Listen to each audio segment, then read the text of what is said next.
What's up everybody, Jimmy here. Some may consider it sacrilege, but I put a scope on a lever gun. This is my Browning BLR chambered in .308 that I use for whitetail hunting, and it's topped off with a Viper HS 2.5 to 10.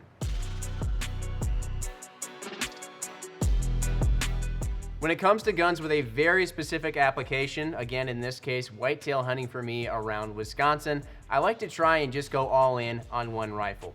That's what I did here. I ended up going with this Browning BLR lever action rifle chambered in .308 as my go-to that I would have for quite some time.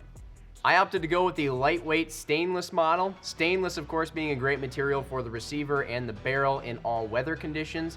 And then lightweight, meaning that it has the lighter weight profile barrel, just because I wanted this to be handy. I'm gonna be carrying it around a lot out in the woods. Obviously, when it comes to a hunting rifle, usually it's not gonna have a whole lot of mods all over it like an AR might. In this case, I've only done a couple of things aside from mounting the scope on top. I did remove the rear iron sight to just make more room for the scope, not have that interfering. And then also, you can't see it, but behind this vise where the rifle's being held, I removed the decorative barrel band. Yes, that is a little bit more classy looking, but I wanted to opt for what I thought would be better barrel harmonics and hopefully better accuracy by not having that there. Now, I already mentioned that this rifle is chambered in .308, which might be a bit of a surprise to some of you who are familiar with the more traditional lever action rifles, which are usually chambered in a cartridge that's more traditionally round-nosed, like the 30-30 or 45 Long Colt, for example. Browning has done something really unique with the BLR in that they have a magazine-fed lever action rifle. So really that doesn't limit them in any way to having to stick with that round nose cartridge that has to go in a tube underneath the barrel. Now they can use pretty much any cartridge they want. This is available in a wide variety of various cartridges. Again, I just, for simplicity's sake, opted to go with the .308. Now let's talk optic.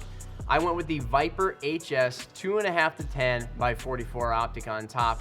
This optic, I wouldn't be surprised if you see an awful lot on Scope This Gun when it comes to hunting rifles, because a lot of us use this around Wisconsin, around the Midwest, when we don't have to be shooting out at really great distances. We like this optic for its wide field of view and its great performance in low light. The reticle is a simple BDC reticle. You can easily shoot off the center crosshair, but the one really awesome thing I found out about this particular setup is that it seems as though that BDC in there that we use to be a general reference for just about any cartridge, it seems like it was made based on the ballistics of this exact rifle, because I can hold over and get perfect impacts just about at 2, 3, 4, and 500 yards, which I have done out at the range with this gun. This Viper HS is mounted in a set of 2-piece Talley rings in their medium height and obviously 30mm, being that this is a 30mm scope tube. I have done some research and it appears as though I could have gotten a 1-piece rail to go on top and then chosen rings like our Pro rings or our Precision Match rings to mount this scope. I think I just went this route more for the looks. I like the more classic streamlined look of the 2-piece rings. Just be aware that if you do go for 2-piece rings, and I had to do this in my case, you may need to go the route of lapping them to make sure that they're concentric to one another and that they're not putting any undue stress on your scope tube when you mount it in those rings. So there you have it, everybody. That is my whitetail gun, the Browning BLR, chambered in .308 and topped off with a Viper HS 2.5 to 10 by 44.